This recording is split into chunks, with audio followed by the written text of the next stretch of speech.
Reading from Srimad Bhagavatam, Canto 4, Chapter 18, Text 9 and 10. Om Namo Bhagavate Vasudevaya. Om Namo Bhagavate Vasudevaya. Om Namo Bhagavate Vasudevaya. Om Namo Bhagavate Vasudevaya. Om Namo Bhagavate Vasudevaya. Om Namo Bhagavate Vasudevaya. Vatsam kalpaya me vira, yinaham vatsalatava, dokshe shira mayam kaman, anurupam chadohanam, dodaram cha mahabaho, bhutanam bhutabhavina, anam ipsitam purjashvat, Bhagavan vanchate yadi. Vatsam, a calf. Kalpaya, arrange. Day, for me. Dira, O hero. Yena, by which. Yeah, shut that window. Aham, I. Vatsala, affectionate. Taba, your.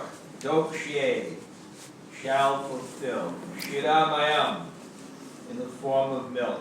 Kaman, desired necessities. Anurupam, according to different living entities. Cha, also. Dohanam, milking pot. Dogdharam, milkman. Cha, also. Mahabhaho, almighty armed one. Bhutanam, of all living entities. Bhutabhavana, Bhutabhavana, O protector of the living entities. Anam, food grains. Ipsitam, desired. Urjavat, nourishing. Bhagavan, your worshipable self. Vanchate, desires. Yadi, if.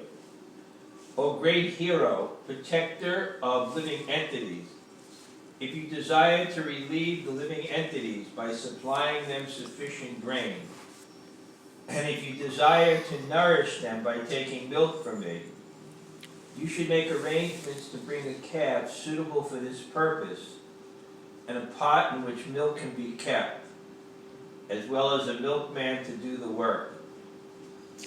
Since I will be very much affectionate towards my calf, your desire to take milk from me will be fulfilled. Purport. These are nice instructions for milking a cow.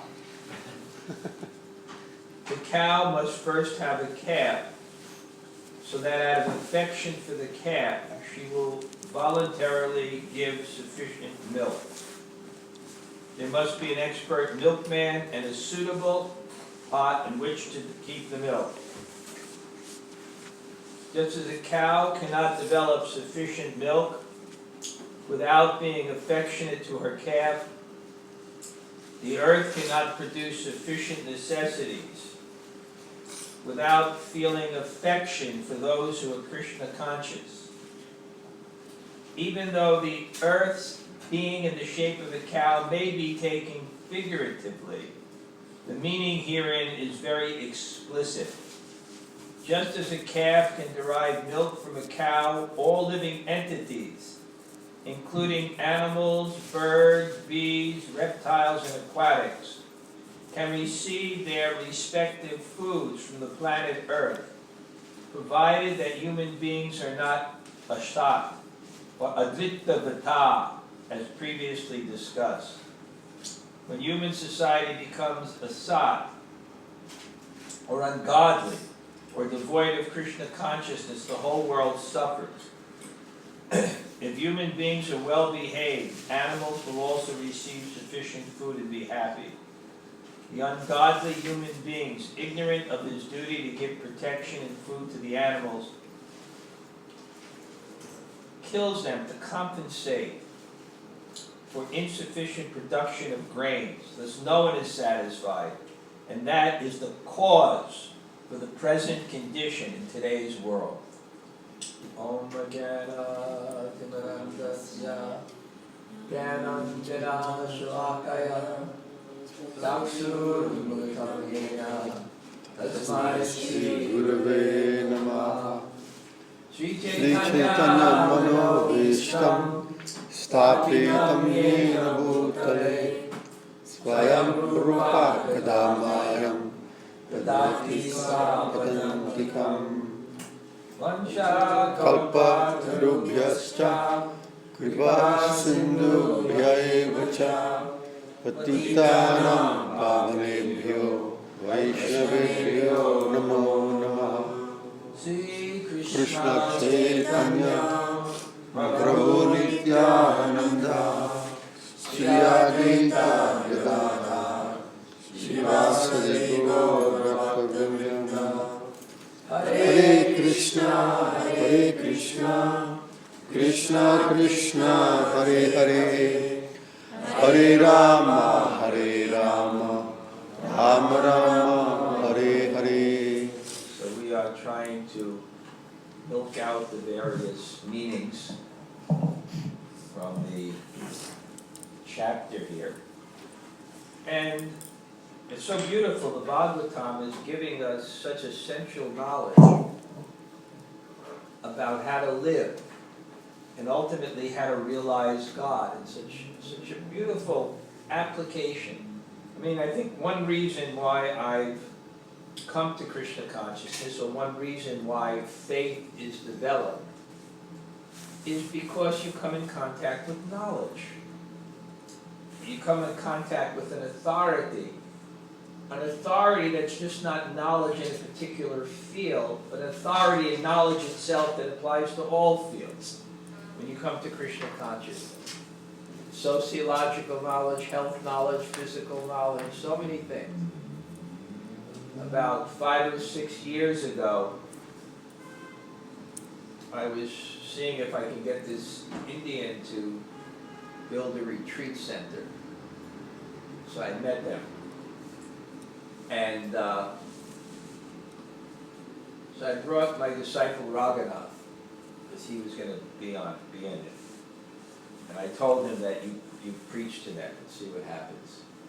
So what he said was very interesting, very passionately. He said that Prabhupada was on the cutting edge of everything. He was on the cutting edge of vegetarianism and diet. He was the cutting edge of Indian philosophy and thought. He was on the cutting edge of self-sufficiency. All the cutting edge movements. That Prabhupada was at the cutting edge, he said, but we let everyone else appropriate Prabhupada's mission. Why don't we do these things? Very powerful. Why don't we do these things? But the fact of the matter is, yes, because Prabhupada is representing the source of knowledge, which is called the Vedas, and therefore it's very, very impressive on any subject. And that kind of faith in this source of knowledge, Shastriya Shraddha, faith in Shastra, faith in authority of knowledge, it opens your heart, it opens your mind up to the experience of Krishna. That's basically the purpose of philosophy. It opens your mind up to an experience that gives you real faith. The faith is that the goal of life, the sublimity, the highest goal, is to actually serve Krishna, to serve God. Put God in the center of your life. Be God's servant. Stop this foolish quest to be the center yourselves. Because that will only bring you into illusion, because that's not who you are, and therefore it can only be fulfilled in illusion. So here also there's such essential knowledge with this story. The earth is withholding grains. The king is responsible for the praja. Praja means the offspring. Praja, I think, to come after. Ja means the born. Who is born after? The king is responsible for everyone. And therefore, if people are not doing their duty to society to help see that everyone is maintained, then the king takes action. And now he's challenging the earth. Why are you not producing? And then the earth says why, and gives the solution. That I will not respond unless there's affection. I will not respond to exploitation. And that's actually the duty of the earth. The duty of the earth is to respond to sacrifice and affection, to inspire people who are materialistic to sacrifice and be affectionate. They know this system, that if you want to be prosperous, you have to perform austerities. If you want to be prosperous, you have to perform austerity. You have to perform sacrifice. The whole world is organized like that. Even if you want your material desires fulfilled, you have to perform sacrifice. And people actually understand this. But here, now another principle. Now, the earth is saying, okay, this is how I will give. Bring a calf. So it's not only it responds to sacrifice, but the whole world is organized so it responds to affection. The whole world is meant to bring out affection. The principle of affection. Affection is mercy that comes from above. And what attracts that mercy or affection? An object of mercy.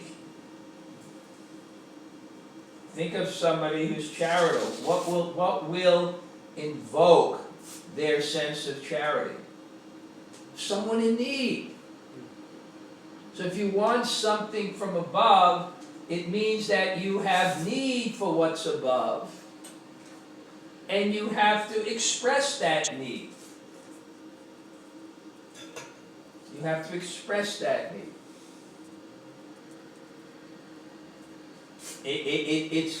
That's the secret here, he's saying, of prosperity.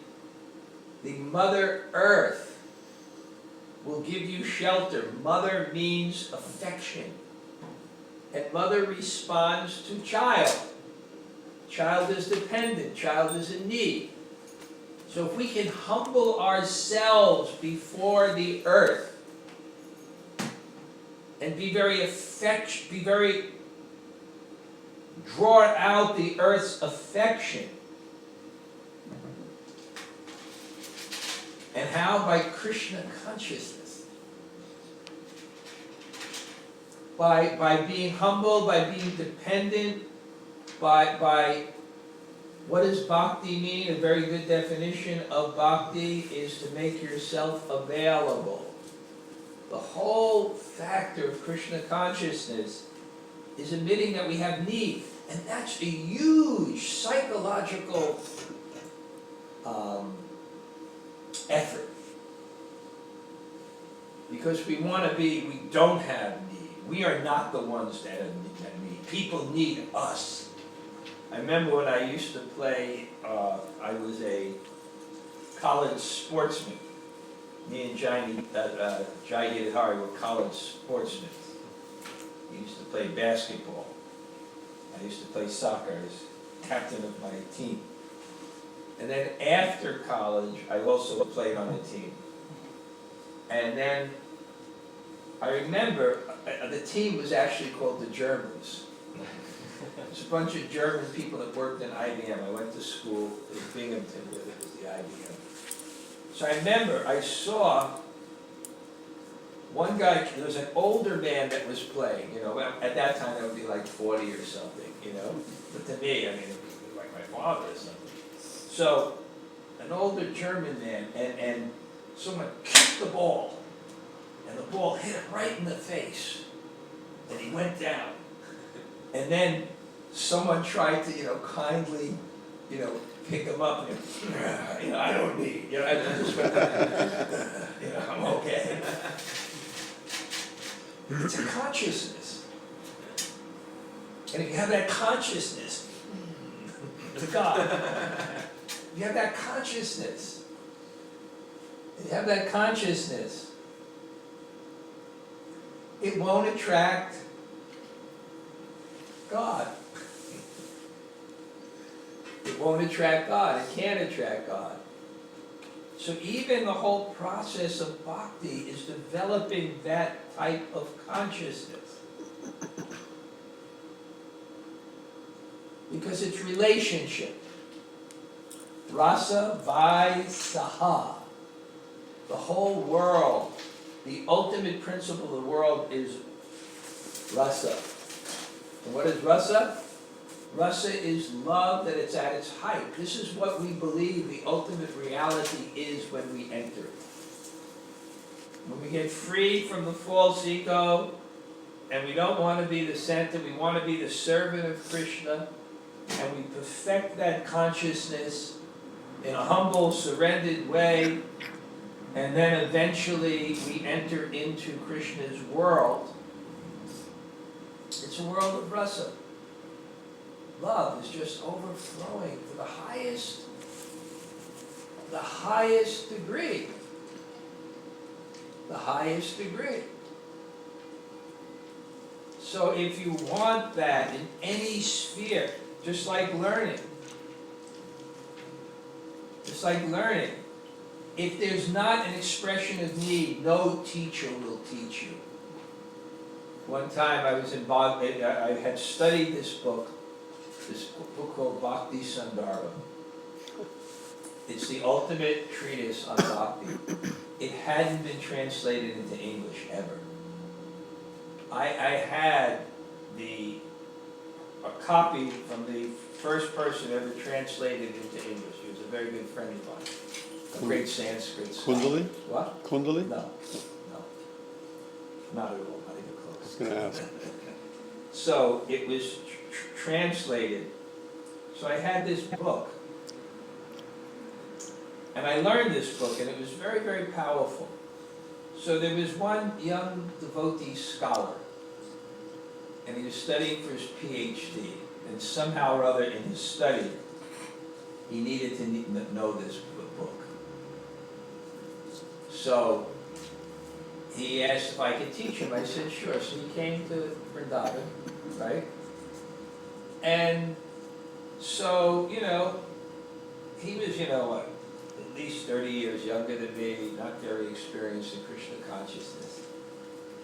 So I remember, he sat equally with me, okay, I sat at the desk, he sat at the desk. I don't mind, okay, I'm teaching him. And I'm making a very subtle point in the book. I know the subject. And I went like this, and he says, I disagree. I said, get out. That was it. Out. I'm not going to teach you. Get out. I wouldn't let him back in until he begged me to come back in. Because he wanted that knowledge which I had. And he said, no. In the college, he said, this is the way in the college that we interact with the professors. I said, that's because they don't know more than you do. I'm an authority in this subject. I know this subject. The point is, relationship is so fundamental in everything that we do. If you want to extract anything good, you have to be humble, which means to express a need. And that's the essence of our chanting of Hare Krishna and our practices. Same practice will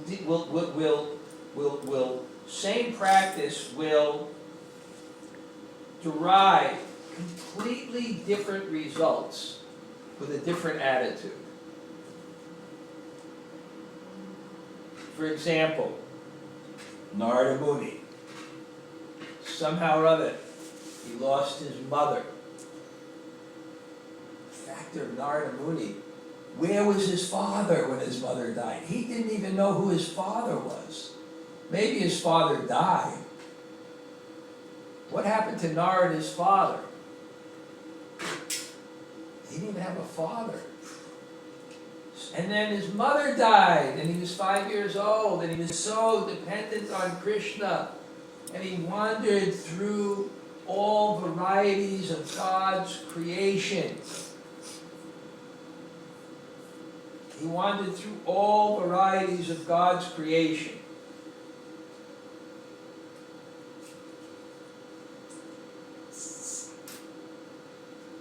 Learning dependence on God, because when you travel as a mendicant,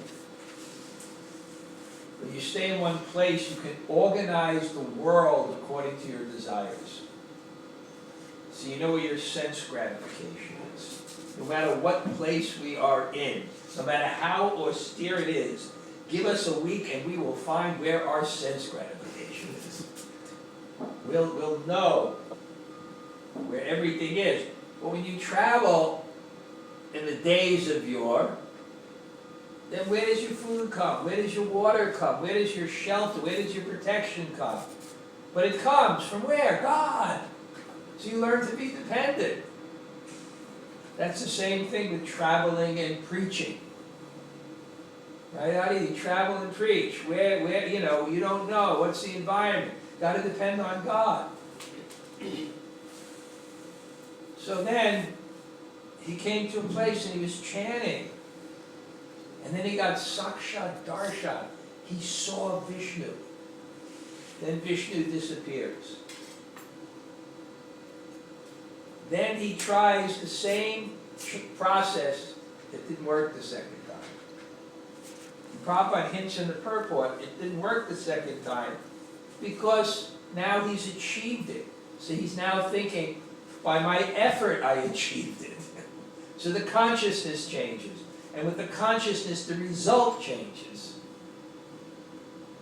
The result changes. And then the same thing doesn't come. As soon as that enters in, by my power, by my abilities, as soon as that enters in to our consciousness, Krishna doesn't hear our love. He only hears our power. And Krishna is not attracted to power. He has all the power in the world. He's laughing at us. The powerful sadhakas trying to capture God by their effort. Laughs at us. But the humble sadhaka, then God becomes attracted to the love. Why? Because God is a person. The basic principle of this world is personality. As Prabhupada says, God does not have the defect of impersonality. So here, it's so powerful here. When human society becomes asat, or ungodly, devoid of Krishna consciousness, the entire world suffers. Because the earth is seeing all these people that think we have power. We have economic power. We can give prosperity to the world by manipulating the resources with our incredible technology, which will develop more and more scientific understanding.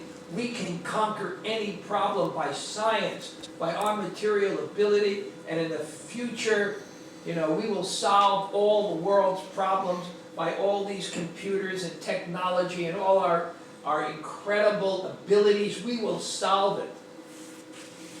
God says, okay, good try. Go try to solve your problems. And then what happens? We don't even have drinking water now by modern technology. We have to buy bottled water. When I flew into Croatia for this kirtan retreat, and I saw the rivers, and so you could see the bottom of the rivers from the plane. They laugh at America, the wealthy country. You can't even get drinking water. You can't even get good air. You can't even get a piece of fruit that's not plastic. You can't even get a rose that has scent. In Vrindavan, when we go out to the fields, we get roses, fresh roses. For 40 rupees, for $1, you can get 100 roses. America is such a poor country that for $1 you can't even get one rose. And if you get that rose, it's a piece of plastic.